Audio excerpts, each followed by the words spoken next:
So let's start with another well-known name in Toronto police enforcement, and a 21-year veteran of the force certainly knows everything there is to know about life on the streets of Toronto when it comes to traffic, the way it works, the way sometimes it doesn't work, and also a part of the Division Zero enforcement team, and that is Sergeant Clinton Stibbe.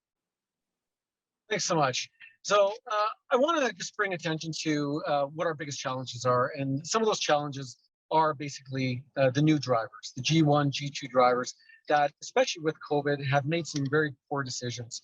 But the question that I don't think anybody's asking, especially not just the G1, G2 drivers, but all of those drivers out there is, what's it going to cost you? So a lot of times, G1, G2 driver, it's the getting out into the car, it's the independence, they want to drive. Unfortunately, they're not taking into account what's going to happen if they're not paying attention, if they're driving too fast, maybe they don't wear their seatbelts. This is where we're seeing our biggest issues. Seatbelts are still a big problem for us. When we stop a younger driver, they don't think they have to wear it, or they're not wearing it properly. They're putting themselves at risk. What they don't realize is, if they do get caught operating a motor vehicle without seatbelt on, yes, that's a ticket now. It's an entry on their driver's record, but they don't see a monetary penalty that is a result of that. The reality is that's going to follow you for the next 6, 8, 10 years once you move out of your parents' house, and now you're paying your own insurance. And when the insurance companies look at your driver history, you see that you don't have that seatbelt on, or perhaps what we also do see is the G1, G2 licensed drivers self-graduating themselves, promoting themselves to fully licensed status, where the reality is they're not.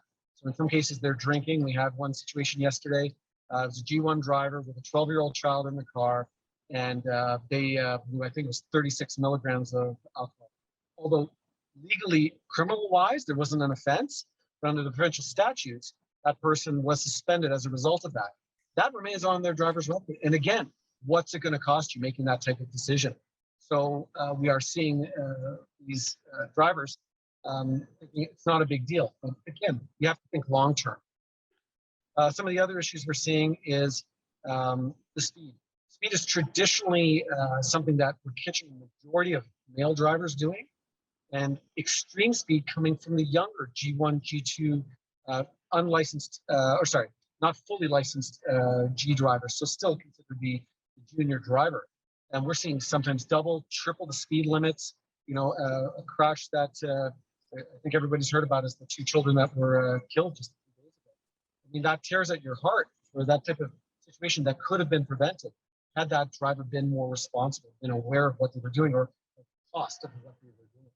So I think as part of our goal and as our mandate with the City of Toronto, as Division Zero, we're looking at everyone's conduct. We're looking at all these violations that the G1, G2 drivers are committing, and we're holding those drivers accountable. So you have to expect that. Unfortunately, some people are not going to be happy. They say, why are you doing this to me? But the reality is, we're not doing it to you. We caught you. You've done it to yourself. So a lot of what people are doing is not taking responsibility. So when people start to take responsibility for what they're doing, or now that they have a consequence, which could be that insurance rate going up or whatnot, you begin to see a slowdown.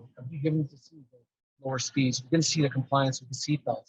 But at such a young age, there's almost the invulnerability that it's not going to happen to me. What can happen to me? It's not, I'm going to crash this car and may kill somebody. I saw in the Gardiner the other day, there was a protest and people were standing up outside the vehicle through the sunroof, waving flags on the Gardiner Expressway, thinking, what are they doing wrong? Well, technically they're putting themselves at risk, but the driver is now committing a criminal offense. And, you don't realize what those consequences are. And unfortunately, a little bit of knowledge is a dangerous thing. You think you know, but the reality is when you're caught and now you are facing those criminal charges or provincial charges, whatever the case may be, now it's going to cost you.